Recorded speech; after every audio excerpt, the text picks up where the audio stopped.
Hey, all the future assistant professors, welcome back to English for English by Pooja Singh.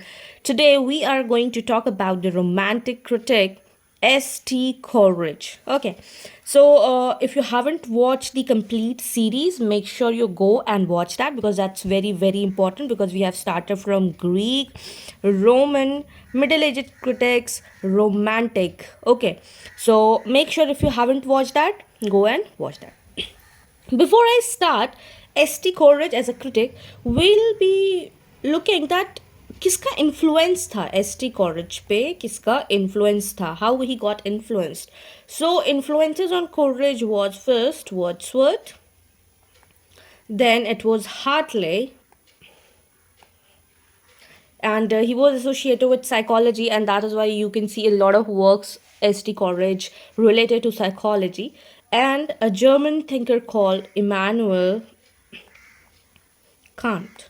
So these three people influenced S.T. Coleridge. Now, who was Samuel Taylor Coleridge? So, if you look at his birth date, 1772, and he died in 1834, he was a poet, he was a critic, he was a philosopher, and he was a close friend of Wordsworth. He helped launch the Romantic movement with Lyrical Ballads, that's 1798. So, if you'll talk about that, why we are reading him as a critic, because he has given a lot of contribution, and that is why it is important that you have to read this. Okay, so he was known both as a poet, the Rime of the Ancient Mariner, Kubla Khan. This is, if you haven't read the Rime of the Ancient Mariner, please go and read because this is very interesting poem, and it is so close to my heart because when I was in class 10, I gave a complete lecture on this, the Rime of the Ancient Mariner, and the story, the narration, the uses of all the words, the metaphor, everything is just amazing. You should read it. You will get a lot of insights on your life. Okay, and as a critic, why critic? Because his most important work, Biographia, Literaria, 1817, it's very important work. So his criticism bridges what? He worked as a romanticism and with German idealist philosophy. So, if we'll talk about the major work as a critic, we'll be talking about the Biographia Literaria, that is 18. It is half autobiography and half critical theory. See, autobiography, why? Because it is one of the critical work in literature criticism, and he is not, you cannot talk about the whole as a autobiography. That is why he attacks the mechanical views of poetry. Okay, so we'll be seeing all the works, how he talked about it, what was the thinking, how did he talk. Okay, so he develops theories of imagination, fancy, poetic genius, that we'll be reading in the detail. And he also engages with the Wordsworth preface to lyrical ballads. Now, after understanding these all things, we have, so these are the five concepts. These are the five concepts that has been given in the Biographia Literaria, very important work. Now, Coleridge criticized Wordsworth. Why? So, when they were working on the work of the lyrical ballads together, so it was there, both the writers, both the critic, both the poets work together. But when we talked about lyrical ballads, we always give the credit to Wordsworth, and that what he did not like. So on basis of that, he criticized Wordsworth, saying that they were a mutual theory, and he says that it was the things which Wordsworth has written are half the child of his brain. What does that means? That means कि जो आपने लिखा है ना, वो तो मेरा आधा बच्चा में जब थे ना तभी हम वो लिख दिए थे. So he no longer agree with the theory. He says that it is like so he does not agrees on the lyrical ballads theories that Wordsworth has written. He says that poetry should be the language of common men, that he talks about, that Wordsworth is saying that it should be the language of common men. What did Coleridge say? It is written by Wordsworth. Okay, what Coleridge said, poetic diction must elevate experience. From ordinary speech is not enough for the poetry. What does that mean? That means, suppose when I am talking in English, right? It might be very different when you will be speaking. I might be saying same thing. If I'll recite a poem, suppose I recite a poem that I love English. Okay, I love English poetry. I love English poetry.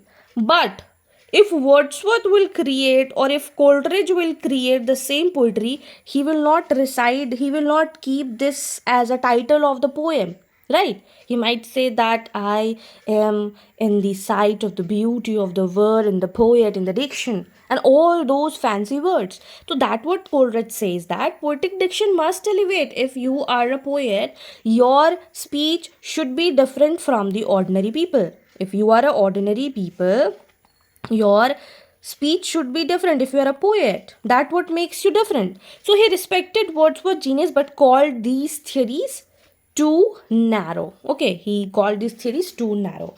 So that what he says, that he says that you keep the subject matter rustic life, but his characters were not rural or the low birth. They were not like that.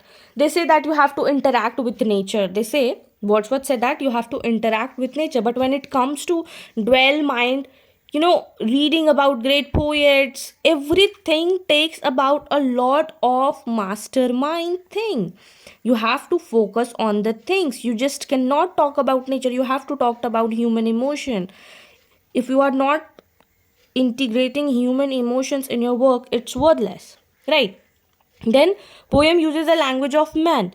Every man language is not the same. No person can have the same language of men. Men speak differently.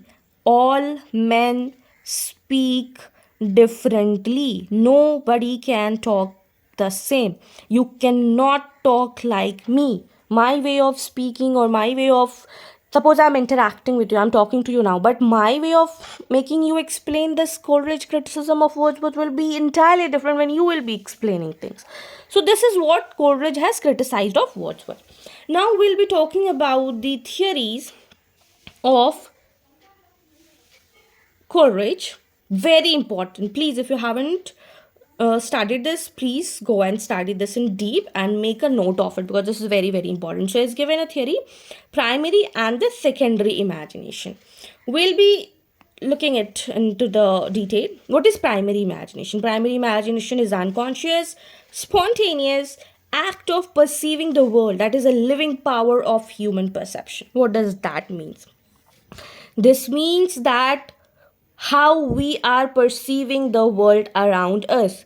When on Instagram, example, when you see anything on Instagram, be it food, be it dress, okay, so when we see any recipe on Instagram, we instantly think of that, yes, we are going to make it like that. So we go to our mother, or the one who makes the food, our father or brother, anyone, irrespective of gender, we see the recipe, please cook this for me, the recipe. We saw the food on Insta, we saw the recipe, then we try to similarize the ingredients, and then that imagination comes. So it is like you are saying your mother, father, that I want this recipe to be done. So it is subconsciously you are saying, it is imagination. The ingredients, the everything, that is imagination. By the uses of your senses, you saw on mobile, you unconsciously involuntarily happen. That what it says, that it is the innate subconscious involuntary power of human mind to perceive and organize the flow of sensory impressions from the external world. What is that external world? Here the external world is Instagram or YouTube. For your example, YouTube पर आप कुछ dress देखे, okay, you saw some dress, आप अपने Taylor के पास अपने mind में देख लिए, अभी तो फ़ोन है तो फ़ोन से दिखा दिया। अगर आपके पास फ़ोन नहीं है तब ड्रेस देखा, माइंड में परसीव किया, और टेलर के पास जाके अपनी तरीके से ऑल्टर करा के फिर आप बनाते हो। तो that what made in your mind. So it is a fundamental universally ability to external stimuli reduce them to coherent meaningful whole. Means एक larger picture को आप अपने से perceive करके उसको अपना version, smaller version बताते हो to form the clear mental images that allows to make sense of reality. And this faculty functions without conscious efforts and in the basis for all human perception. Okay. Secondary imagination क्या होता है? Secondary imagination conscious होता है, creative होता है, reshaping act of the poet, it dissolves and recreates reality into art. So this is the thing, and it is the most artistic creation. Whatever we can imagine, but we cannot all be good artistic. हम लोग imagine कर सकते हैं, we all can imagine. हम लोग imagine कर लिए, but we cannot be artistic. This you have to keep in mind. Okay, so it is a conscious, active and unifying power possessed by artists and poets. You can also imagine, you can also, form the words, but you cannot make the poetry. You cannot make the poetry. So enabling them to voluntarily shape, transform, synthesize the raw materials provided by primary imagination into new.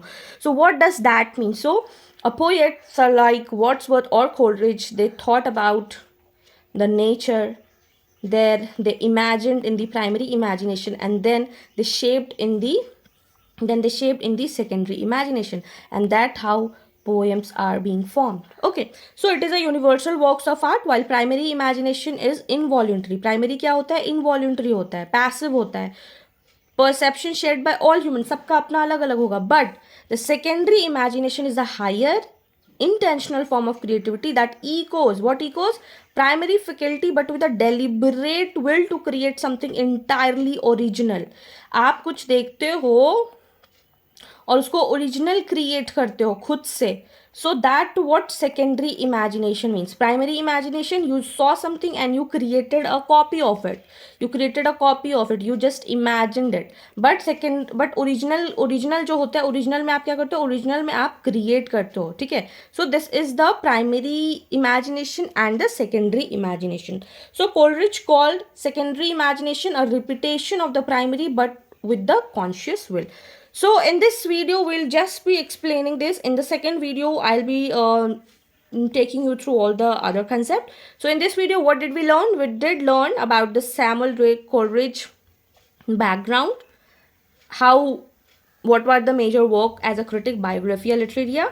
Then we saw the criticism of Wordsworth. How did he criticize? Coleridge criticized Wordsworth that you are just using you say that you use the language of men, but men do not speak the same. You say that language should be different, or the prose or poem is same, but no, it does not same. Arrangement is different. Okay, then we talked about the most important theory about the theories in biographical literature, that is primary imagination and the secondary imagination. So that's it for today.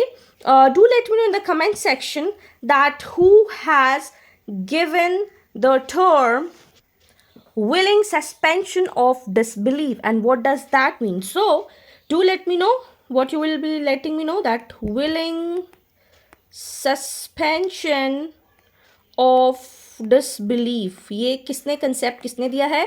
And if you found this video helpful, do not forget to like, share with your friends and subscribe for part 2. Till then, take care, keep learning, keep shining. Bye bye.